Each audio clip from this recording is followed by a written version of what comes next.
चुनाव के समय और चुनाव के बाद जब इन दलित पिछड़ों पर जुल्म होता है तो फिर आराम से चैन से पढ़ के सोते हो और ये कहते हो कि इसलिए तो इनको लड़ा के रखना है कि ये लोग लड़ते रहे और हम लोग राज करते रहे। आप ये बताओ, मैं नहीं बताऊंगा, आप लोग जवाब दो, दलित पिछड़ों के आरक्षण का विरोध मुसलमान करता है क्या?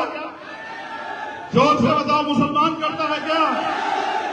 तो यही तो करते हैं जो हमें चुनाव के समय भाई कहते हैं और चुनाव के बाद हमारे संवैधानिक अधिकारों के खिलाफ मोर्चा निकालते हैं, धार्मिक सभाएं करते हैं, प्रेस मीडिया में बैठ के कहते हैं कि आरक्षण आर्थिक आधार पर होना चाहिए। 10% हो तो गया आर्थिक आधार पर, हुआ है नहीं हुआ? हुआ है नहीं हुआ? मेरी तो नाराजगी उन नेताओं से है, वो किसी पार्टी के हों, संविधान पे सबसे बड़ा हमला था आर्थिक आधार पे आरक्षण, क्योंकि बाबा साहब अम्बेडकर के संविधान में आर्थिक आधार पे आरक्षण का कोई प्रावधान नहीं था। हमारे निकम्मे नेताओं ने अपने वोट के फायदे के लिए बाबा साहब अम्बेडकर के संविधान पे इतना बड़ा हमला अपनी आंखों के सामने सहा। अगर चंद्रशेखर आजाद पार्लियामेंट में होता उसी दिन क्या तो पार्लियामेंट के पद से, उस सांसद के पद से इस्तीफा दे देता या फिर अपने आप को इतना मजबूत जो है उस आंदोलन के जरिए करता कि सरकार को इस बिल से पीछे हटना पड़ता और इस बिल को वापस लेना। आपने कभी सुना नहीं होगा 3 दिन के अंदर आर्थिक आधार पर आरक्षण कानून बन गया और सब लोगों ने दोनों हाथ उठा के विरोध किया। चंद वोटों के लिए अपने बेस वोट को, अपने लोगों को, उनके अधिकारों को, उनके बच्चों के अधिकारों को कुचलने का काम किया। ये हम सबके सामने हुआ, ये किससे छिपा हुआ नहीं है, ये ऐसा नहीं कि बंद कमरे में हुआ हो। आपको पता भी है कि वो पार्टियां कौन सी है और वो नेता कौन से हैं जिन्होंने इस संविधान पे हमले का दोनों हाथ उठा के समर्थन किया और स्वागत किया।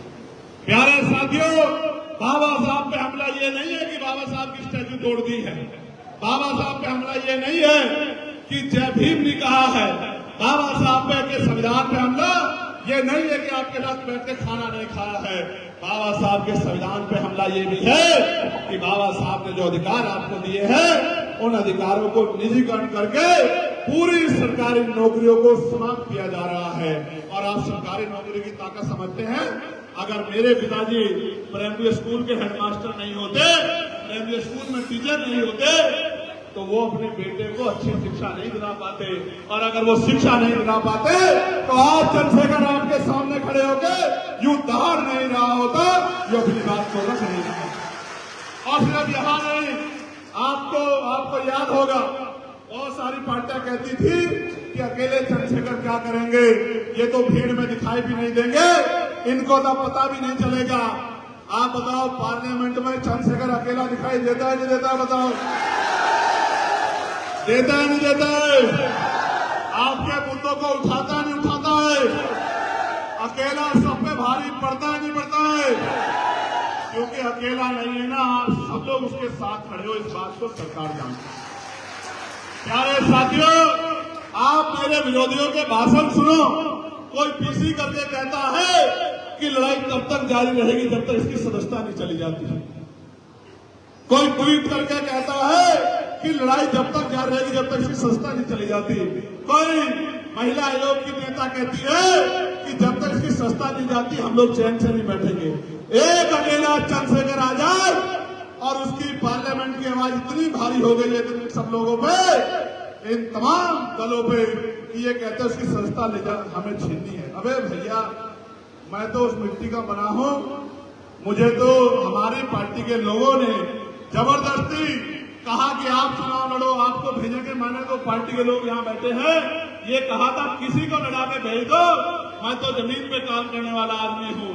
इन्होंने मुझसे कहा कि आप भाई, आप ही को जाना है, आप बोलोगे तभी बात मजबूत होगी, तभी सरकारों में असर पड़ेगा। मैं सस्ता की परवाह नहीं करता, ना आज करता ना कभी करता, कल की जाति आज चली जाए। आपने वोट से दी थी, आपकी दी हुई ताकत है, जिस दिन चाहे चली जाए, लेकिन स्वाभिमान के साथ समझौता नहीं होगा। इसलिए मैंने आपसे कहा, मैंने आपको हजरत इमाम हुसैन का जो उदाहरण दिया था वो इसलिए दिया था कि उनके बच्चे कुर्बान हो रहे थे, लेकिन उन्होंने समझौता नहीं किया। उन्होंने अपनी जान की बाजी लगा दी, जंग हार गए, कुर्बानी हो गई, शहादत हो गई, लेकिन लोगों के दिलों में जिंदा रहे। और आज तक यजीद को कोई नाम लेवा नहीं है और हजरत इमाम हुसैन लोगों के दिलों में जिंदा है। मैं यही बात बता रहा हूं, मैं यही बता रहा हूं। मैं सस्ता की परवाह नहीं करता। मैं कहता हूं गवर्नमेंट को, आज मेरी सस्ता छीन लो, मैं जितना ताकतवर जमीन पे हूं, ये 2027 में मेरे लोग बताने का काम करेंगे सस्ता कैसे छीनी जाती है। प्यारे साथियों, मैं आपसे जातिगत जनगणना पे बात कर चुका हूं, लेकिन मैं आपको यह भी बताना चाहता हूं, आरक्षण पे हमला तब भी हुआ था जब प्रमोशन में रिजर्वेशन जो आर्टिकल 16(4)A में मिला है, वो प्रमोशन में रिजर्वेशन छीन लिया गया था। और बुरी बात यह है कि उसको छीनने में, उसका बिल फाड़ने में दुश्मन से ज्यादा योगदान अगर किसी का था तो वो हमारे बहुजन समाज के गुमराह नेताओं का था, जिन्होंने अपनी पार्टी के चंद लोगों को खुश करने के लिए और दलित आदिवासी कर्मचारियों को जमी दर्ज करने का काम किया और पार्लियामेंट में उस बिल को भड़वाने का काम किया, जिस बिल से प्रमोशन में रिजर्वेशन लागू होकर SC/ST के कर्मचारी मुख्य धारा मिल जाते हैं। ये उनका हमारी सोच का फर्क है। मैं आपको विश्वास दिलाता हूं, प्रमोशन में रिजर्वेशन लागू होकर रहेगा और ये SC/ST OBC सब लोगों को मिलेगा। मेरा आप लोगों को वादा, मेरी बात को आप याद रखें। प्यारे